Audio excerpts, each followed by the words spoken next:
All right, it is that time.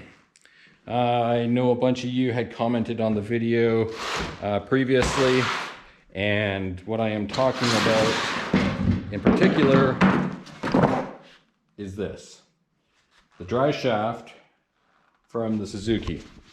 Unfortunately, because of what happened with the head gasket, it put us a little bit behind on schedule of getting this done. So I took the Driveshaft into a shop local to me, local-ish, I suppose, and asked them, I said, hey, can you guys work on this? And they said, well, yes, but because of the type of Driveshaft, they said chances are they won't be able to find U-joints, and if they can't find U-joints, then they would basically have to figure something out. So my talks to them was basically, I said, okay, if you guys can't find U-joints for it,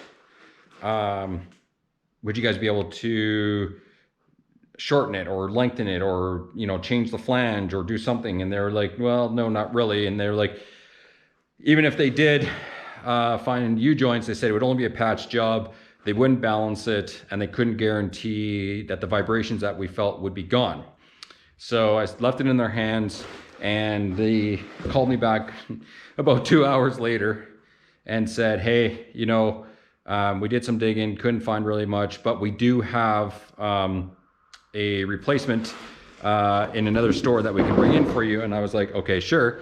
And I said, would there be a warranty? They said, yes. I said, are the U-joints serviceable? They said, we're not sure, but we can figure out that together.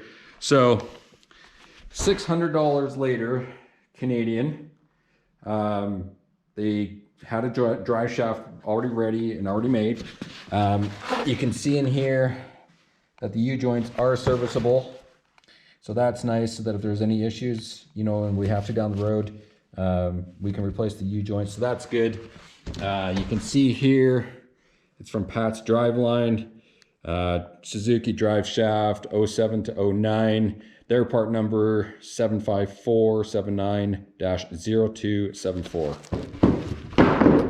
So ended up being $600 for this. I mean, realistically, I was already expecting that if we had to do any work on this, it was going to be $300 or $400. So it cost us a little bit extra. So now I'm going to pull the car in, get it up, lift it up enough that I can crawl under it, pull the Driveshaft out, and get that thing installed because it is icy and slippery and wintry and gross outside, and my girlfriend needs it. And we're also going to be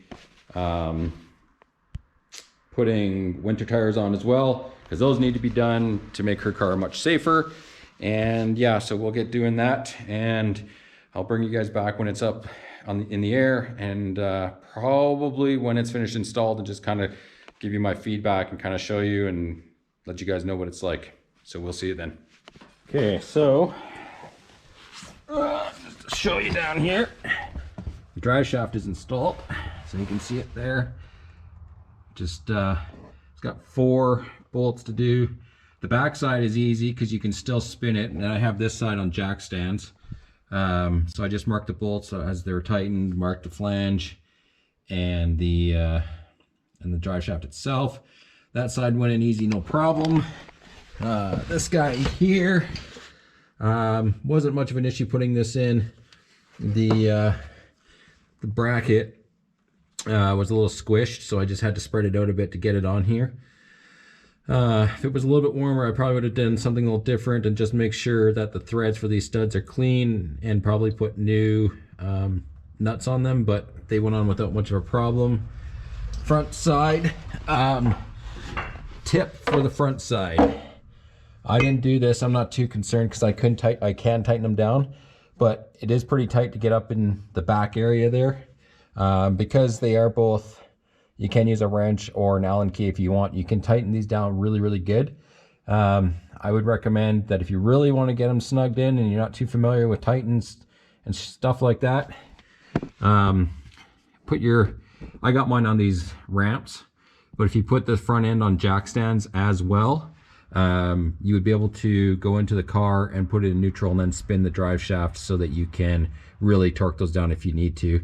I've marked all the bolts where they should be.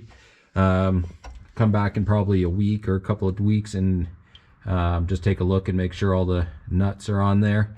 Other than that, fit in perfect, no issues. So with everything else in this car, as we put something into it, we have to basically drive around and make sure that there's going to be no issues and that everything's going to work.